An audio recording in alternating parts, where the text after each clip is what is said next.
నేరుగా ప్రైమ్ మినిస్టరే పిలుపునిచ్చారు. Petrol diesel వినియోగం తగ్గించండి, రష్యన్ పరిస్థితులు వస్తున్నాయి, బంగారం కొనొద్దు, ఇవన్నీ ఆయన పిలుపునిస్తున్న సందర్భం. పెట్రోల్ డీజిల్కి సంబంధించి సమస్య ఏంటంటే హార్మూజ్ స్ట్రైట్ దగ్గర ఉన్నదన్నది మన అందరికీ తెలిసిన విషయమే. లేటెస్ట్గా ఇరాన్ చేసిన హెచ్చరిక,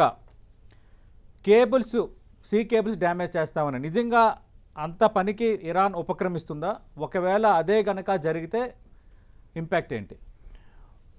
సతీష్ సార్, మీరు చెప్పినట్టుగా 80 రోజుల పాటు అమెరికా ఇజ్రాయిల్ కలిసి ఇరాన్ మీద చేసిన ఆ యుద్ధానికి సంబంధించిన ఆర్థికపరమైన, రాజకీయపరమైన, ముఖ్యంగా geo political, geo strategic, geo technological, geo economic impact ప్రపంచంలో 193 దేశాల్లో ఆ 3 దేశాలు యుద్ధంలో ఉండటం మూలన 190 దేశాలు, 190 countries economically, financially, technologically, scientifically, food security, energy security, maritime security, environmental security, coastal security, అన్ని రకాలుగా freedom of navigation on the high seas, everything has been impacted. మీకు తెలుసు అది.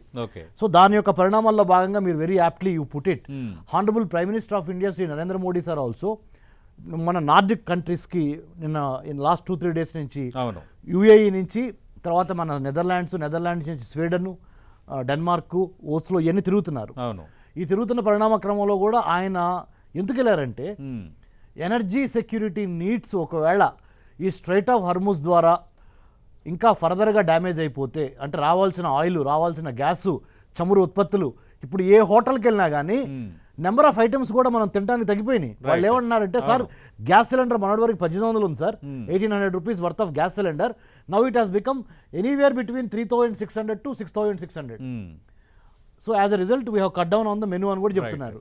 సో అంటే యుద్ధం యొక్క సెగ ఎక్కడో స్టార్ట్ అయిన ఇరాన్ అమెరికా మధ్య యుద్ధం సెగ మన హైదరాబాద్లో, మన హోటల్స్, ప్రతి గ్రామంలో కూడా ఈ ఇంపాక్ట్ పడింది. సతీష్ గారు, మీరు అన్నట్టుగా ఇంకో మంచి మాట చెప్పారు మీరు. అంటే మరి 193 దేశాల్లో ఒక 3 దేశాలు చేసిన ఇబ్బందికి 190 దేశాలు will have to face the music, which we have been facing the music.